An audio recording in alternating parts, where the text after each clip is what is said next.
தீவி வந்தது போனது, ஒழுக்கம் போனது. அது வந்தது, டிவி வந்தது போனது, ஒழுக்கம் போனது.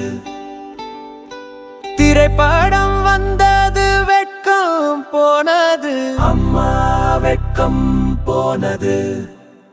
பாட்டு வந்தது, படிப்பு போனது. கிரிக்கெட் வந்தது, இபாதம் போனது.